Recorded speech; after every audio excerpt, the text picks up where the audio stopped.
یاد رکھیے اپنی انرجی وہاں لگائیے جہاں دوسرے نہیں لگا رہے یا نہیں لگا سکتے یا ان کے پاس اس لیول کی انرجی نہیں ہے. جو کام کوئی اور کر سکتا ہے اس کو اپنے ہاتھ میں نہ لیجیے. دوسروں پہ ٹرسٹ کیجیے, دوسروں کو غلطی کا موقع دیجیے تاکہ وہ کام کرنے کے قابل ہو سکے, کیونکہ جو چلتا ہے وہ گرتا ہے. کوئی بچہ مجھے آج تک بتائیے تاریخ میں پڑھ کے کہ جو گرے بغیر چلنا سیکھ گیا ہو؟ ہے کوئی؟ جنہوں نے بچے پالے ہیں سب کو پتا ہے نا کہ بچے کیسے چلنا سیکھتے ہیں, گرتے ہیں اور پھر چلتے ہیں, گرتے ہیں پھر غلطی کرنے دیں. کیوں ڈرتے ہیں غلطی سے؟ جو غلطی نہیں کرے گا وہ چلنا نہیں سیکھے, جو چوٹ نہیں کھائے گا وہ سیدھا نہیں ہوگا پھر. اور اس میں آپ دیکھیے بچے کیسی کیسی چوٹیں کھاتے ہیں, گھٹنے زخمی کرتے ہیں, ماتھا, کبھی دانت بھی ٹوٹ جاتے ہیں, کبھی چھوٹی چوٹ, کبھی بڑی چوٹ, کبھی سر کے پیچھے, کبھی کہیں کبھی کہیں, کتنی چوٹیں کھا کے وہ سیکھتے ہیں. عقل مند مائیں جو ہے نا اس چوٹ کے اوپر ڈانٹ ڈپٹ نہیں کرتی, وہ کیا کرتی, کچھ نہیں ہوا کچھ نہیں ہوا. میں نے ایک طریقہ اختیار کیا ہوتا, جب بچے کو چوٹ لگتی تو میں ادھر ادھر ہو جاتی تھی, خود اٹھو.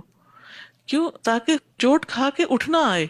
ورنہ کیا ہوتا ہے کہ جب ہمیں کوئی تکلیف ہوتی ہے تو ہم اتنے ڈاؤن ہو جاتے ہیں کہ ہم پھر دوسروں کو محتاج ہو جاتے ہیں کہ کوئی آئے ہمارا ہاتھ پکڑے اور ہمیں اٹھائے. ٹھیک ہے, کبھی ایسی بھی کیفیت ہوتی ہے کہ بچے کو حد سے زیادہ چوٹ لگتی ہے کہ وہ اب اٹھنے کے قابل نہیں ہوتا, آپ ہی اٹھا کے اسے ڈاکٹر کے پاس لے جائیں گے.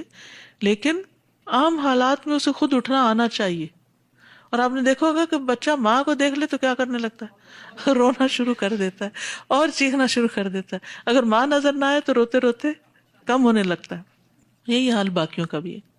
یعنی اگر آپ بڑا کام کرنا چاہتے ہیں نا تو پھر کوئی بھی کام شروع کریں, اگر کوئی اور کہے کہ میں کروں اس کو وہ ڈیلیگیٹ کریں, آپ اور آگے بڑھیں, کوئی اور شروع کریں.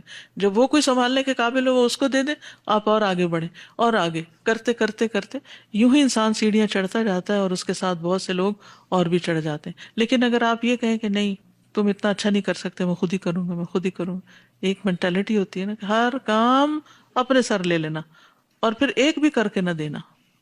یعنی اکثر ایسے لوگ کچھ نہیں کر پاتے, دوسروں سے ہیلپ لیتے نہیں, دوسروں پہ ٹرسٹ کرتے نہیں, اور سب ذمہ داریاں اپنے سر پہ لے لیتے ہیں اور پھر خود بھی نہیں کرتے. ٹھیک ہے, آپ کی پسند کا کام ہو سکتا ہے کوئی اور دوسرا نہ کر کے دے آپ کو, لیکن ہر چیز میں صرف پسند ہی تو کرائیٹیریا نہیں نا کہ وہی چیز سب سے اعلیٰ جو مجھے پسند ہے. کوئی دوسرا رخ بھی ہو سکتا ہے, ضروری نہیں کہ ٹاپ کلاس کام ہو, ہر ایک ہونا تو چاہیے آسن سے آسن, لیکن اگر کوئی تھوڑا کم بھی آسن درجے سے کرتا ہے, کرنے دے, کرتے کرتے وہ آسن پہ آ جائے گا. اب مثلاً آپ دیکھیے یہ دونوں ہاتھ کس کے ہیں؟ میرے ہیں نا, ٹھیک ہے. اگر آپ کو میں کہوں اپنا نام لکھیے دائیں ہاتھ سے, یا جس ہاتھ سے آپ لکھتے ہیں اس سے اپنا نام لکھیے, لکھیے نا کاپی پہ, اس پہ کیا شرم کی بات ہے, لکھ لیا اوکے. اب دوسرے ہاتھ سے لکھیے, کیا فرق ہے بتائیے؟ کوالٹی میں فرق ہے, اور مشکل ہوئی ہے, اور ٹائم لگا ہے, ٹائم, انرجی, کوالٹی سب متاثر ہوئے ہیں. ہاتھ تو آپ ہی کا تھا, کسی اور کا تو نہیں تھا, آپ کا ہی ہاتھ تھا. کیوں ہوا ایسے؟ اس کا استعمال ہی نہیں نا کبھی کیا, آرام دے رہے ہیں اس کو. حضرت عمر دونوں ہاتھوں سے اکولی کام کر لیتے تھے. تو اگر ہم اپنے ہی دوسرے ہاتھ سے اس کوالٹی کا کام نہیں کر سکتے تو کوئی سیکنڈ پرسن جو ہے اگر اس سے آپ جیسی مہارت والا کام نہیں ہوا تو کیا ہوا, کرنے دے اس کو, کرتے کرتے کرتے ہو سکتا ہے وہ آپ سے بھی آگے نکل جائے, آپ سے بھی بہترین کرنے لگے.